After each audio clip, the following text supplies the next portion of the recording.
반갑습니다. 현초입니다. 오늘은 주역계상으로 12지지를 한번 살펴볼까 합니다. 12지지는 자에서 시작해서 해에서 마무리하죠. 첫 번째 자는 지뢰복계입니다.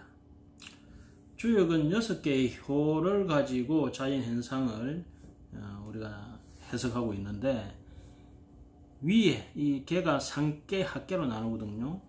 효가 3개가 모여서 하나의 개가 되고, 그 개가 상계, 합계가 모여 6개를 가지고 대성계를 만들어 가지고, 그래 가지고 이제 우리 우주 자연을 해석하고 있죠. 그 중에 자월은 지뢰복계입니다. 위에 음이 3개고 밑에서 음이 2개 있는데 양이 1개 올라오는 거예요. 전체적으로 보면 이 5개의 양이 하나가 밑에서 뚫고 올라오는 겁니다. 그래서 동지자시야밤에, 동지가 음이 가장 깊고 그 다음에 양기 시작하잖아요. 거기에 이제 일양이 딱 생기는 겁니다. 그래서 뭔가 비롯할 자자, 시작할 자자, 서성자자, 이것으로 가지고 다른 사람에게 전달을 하게 되고, 이것이 키워져서 그 자식이 점점 성장해서 성인이 되는, 그래서 비롯할 자자, 서성자자가 되는 것이 이 지뢰복계의 의미다. 뭔가 새로 뭔가 시작한다 이거예요. 근데 지뢰복이라는 것은 뭔가 시작한다는 거잖아요. 근데 이때 선업을 쌓으면 이것이 모여서 업이 되는데, 그래서 리상이면 겸빙이 지하니라 이런 말이 있습니다. 서리를 밟으면, 서리가 얇잖아요. 근데 이걸 계속 밟으면 얼음이 되는 거예요. 단단해져서 그게 업이 된다는 거예요. 그래서 이 동지에 내가 하는 행위에 따라서 좋은 결과가 오기도 하고 나쁜 결과가 오기도 한다는 거예요. 그래서 예전부터 이 동지 딸에는 밖으로 잘 안 나갔습니다. 그리고 이 동지 딸에는 팥죽이 빨갛잖아요. 이 빨간색이 양을 부르는 색깔이거든. 그래서 부정한 것을 몰아내고 좋은 것을 불러들이는, 그래서 동지 딸의 팥죽으로 이제 끼리가고 문박에 뿌리고 한 이유가 그래서 그랬죠. 그러고 나면 이제 우리 추굴이 됩니다. 이 추굴이라는 것은 가장 추워지는 소환 대안이 있는 때죠. 이때는 양기가 하나 더 올라와요. 그러면 지택인계가 됩니다. 지택임이라는 것은 양기가 밑으로, 양이라는 군자를 의미하는데, 군자가 아래로 내려와서 그 사람들과 더불어서 뭔가 견디고 인내하고 기다리고 하는 모습이다. 축이라는 것은 우리가 수갑차고 있는 거잖아요. 그래서 앞으로 나가면 안 되고 인내하고 뭔가를 아직 압축하고 기다려야 할 시기잖아요.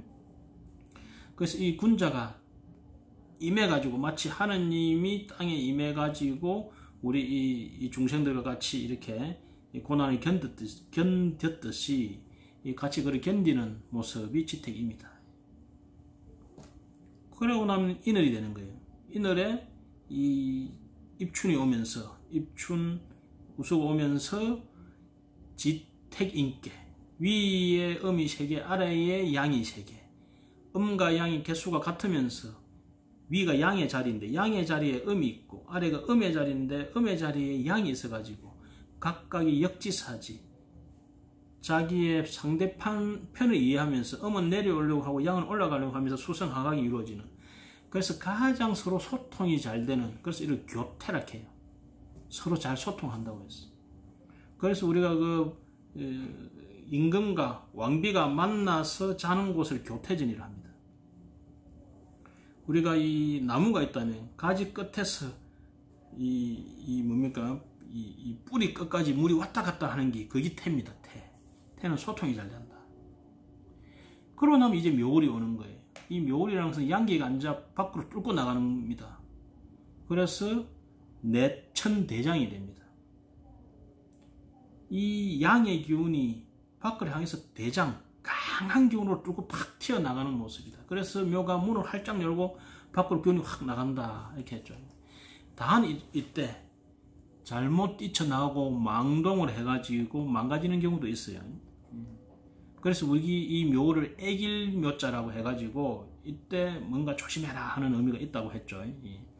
그래서 묘라는 글자는 나를 드러내고 표현하고 하는 그런 도화적 모습을 가지고 있죠. 이 내천대장입니다. 그게 너무 심하면 망가질 수도 있는 거예요. 잘못하면. 그러고 나면 이제 진월이 됩니다. 진월은 양기가 하나 더 올라와요. 그래가지고 이제 물이 저 가지 끝까지 다 뻗쳐 올라가죠, 이 자체가. 그래서 거기 택청캐가 됩니다. 택청캐라는 것은 음이 하나 있는 것을 그대로 밀어붙여서 밖으로 몰아내는 걸 뜻합니다. 그래서 양기의 세상을 만들자. 그래서 이 택청캐에는 서로 쟁투, 분쟁 이런 것이 아주 많습니다. 진월달에는 이 쟁투, 분쟁이 아주 많습니다. 근데 마지막 하나 남은 이거를 처리하기 위해서 내가 집중을 해야 돼요. 근데 한 개 남은 음이 쉽게 물러나지 않으려고 막 싸웁니다. 그리고 우리가 이 지도, 고양이가 구석에 몰면 고양이를 오히려 문다고 하잖아요. 그래서 이때 오히려 조심해라는 의미가 같이 있습니다. 이 캐라는 것은 결단낸 자, 뭐 이런 의미를 가지고 있죠. 하지만 조심해서 결단내라, 이 소리입니다. 그 다음에 4월달이 딱 되면 양기로 가득 차는 중천근계가 됩니다. 위도 양 3개, 아래도 양 3개, 중천근계. 이때 이제 빛이 다 가득 차는 입하소만의 계절이죠. 그죠? 그래서 이때는 뭔가 내가 속에 있는 것을 다 드러내고 일을 거침없이 싹 진행하는, 그리고 교통이 활발하게 왔다 갔다 하는 그러한 모습이 있다. 양이라는 것은 팽창하고 전진하고 확산하고 이런 기운을 말하죠. 이제 5월이 왔어요. 5월이 오게 되면 음이 하나가 밑에서 다시 생깁니다. 이게 극적반이에요. 자월에서 음이 강한 데서 양이 한 개 생겼듯이 이 5월에서 양기가 가득 찬 데서 음이 하나 생깁니다. 그래서 천풍구, 음이 하나가 와서 양기와 만나는 거예요. 그러다 보니까 이게 비밀적인 만남, 부정한 만남이 될 가능성도 있습니다. 그래서 겉은 밝은 것 같지만은 저 속으로 음은짓하고 막 이런 경우도 생기고, 그래서 이 오 있는 사람들이 아주 활발하고 비밀이 없는 것 같지만 비밀을 간직하고 있는 사람들도 많고, 이 엉뚱한 짓, 그죠? 호박씨 뒤로 가는 사람도 있고, 그런 의미가 이제 오에 있습니다. 그래서 이 오가 거스를 오자가 있다 했죠. 이 거스른다는 것은 뭡니까? 말 그대로 역천하는 그런 기운도 있다는 거죠. 모든 것이 평창에 나가는 시기에 음이 하나가 탁 이렇게 보이지 않게, 그죠? 기미만 있는 겁니다. 탁 올라온 거예요. 그것이 천풍국계가 되고, 그러면 이제 미월로 들어갑니다. 미월이 되면 음이 하나가 더 올라와요. 그러면 천산tun계가 됩니다. 이 미월이라는 것은 아직 익지 않았기 때문에 완전히 익히기 위해서 치열하게 지금 열기를 주는 계절이었잖아요. 근데 사실 이때는 물러나야 된다는 걸 알고 있는 거예요. 그래서 천산둔이 됩니다. 둔이라는 것은 둔친다. 저 구석으로, 서울에도 둔촌동이라고 있잖아요. 구석으로 물러난다. 이런 의미를 가지고 있습니다. 그러고 나면 이제 신이 오는 거예요. 이 신이라는 것은 인에서 시작한 양기의 운동을 신에서 마무리해서 신자진이라는 음의 운동, 본원의 운동으로 돌리는 걸 말하죠. 그래서 신에서 입추처서가 되면서 본격적으로 그 기운을 끌어내립니다. 그래서 이게 삼음상량이 되는데, 임목은 아래가 양이 3개고 위가 음이 3개에서 서로가 뱅뱅뱅뱅 교류를 했는데, 이 신월달에는 양의 자리에 양이 3개가 있고 음의 자리에 음이 3개가 있어갖고 서로가 만나지를 않고 서로 분리돼 버려요. 그래서 천지비계, 천지비라는 것은 서로 비셋, 서로 소통을 안 한다 이 소리예요. 이는 뭐냐? 욕망의 시기, 색상의 시기, 화해의 시기를 접고 내 본원의 세계로 돌아와라. 그런 의미를 기본적으로 갖고 있다. 그러기 위해서는 이 신이라는 자체가 아주 강력한 숙살지기를 딱 가집니다. 그리고 6월이 들어오는 거예요. 이 6월이 들어오면 음이 한 개 더 들어옵니다. 그러면 이 천지비에서 음이 한 개가 딱 생기니까 풍지간계가 됩니다. 풍지간이라는 것은 관찰한다. 밖으로 나갔던 시선을 내부로 돌려가지고 그 내부를 치열하게 바라보는, 자기 내부를 관찰하고 자기 내부를 반성하는 모습이다. 그래서 묘에서 내천대장으로 문을 활짝 열고 놓았다면, 묘에서 탁 나갔다면 신에서 풍지간으로 안방문을 닫고 안으로 들어와서 자기를 관찰하고 자기를 반성하는 모습이다. 그래서 좀 더 조심성이 많고 좀 더 치밀하고 깐깐하고 이런 기운을 유가 가지고 있습니다. 그 다음에 술로 가죠. 술은 할로 상강이 들어와 가지고 이제 쓸데없는 거 싹 걷어내버리죠. 그러면서 딱 지켜야 할 것만 딱 지킵니다. 그래서 이게 산지 밖에가 돼요. 밖이라는 것은 떨어진다, 박리된다, 떨어진다, 산지 밖에. 그래서 양기 하나, 씨앗 하나만 딱 종자만 남기고 다 없애버립니다.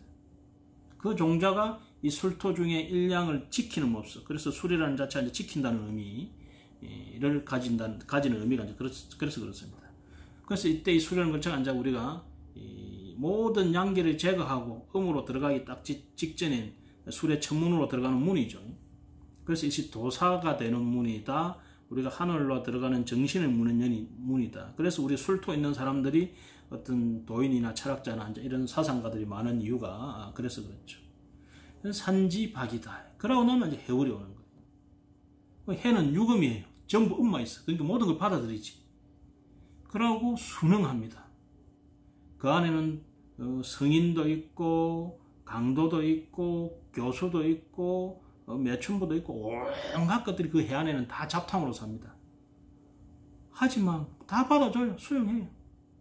그럼 순응하고 삽니다. 그것을 다시 그것이 중지 공께, 그래서 어머니 같은 마음으로 모든 것을 수용하고 받아들인다. 그러면 자에서 지레복게, 그 중에서 액기스 하나를 뽑아가지고 키울 것을 그래서 키웁니다. 그래서 축에서 압축했다가 인에서 뻥튀기 해서 다시 태어나게 하고 묘에서 자라고, 그리고 또 하에서 활동하다가 또 신에서 다시 거둬들여가지고 유에서 내부 관찰을 딱 하고 다시 술로 해가지고 이렇게 싹 들어오는 과정을 같이. 그것이 자축 인묘진사음이 신유 수레가 가지는 주역적 의미다. 이렇게 보시면 되겠습니다. 예, 오늘은 주역적으로 12지지를 한번 살펴봤습니다. 감사합니다.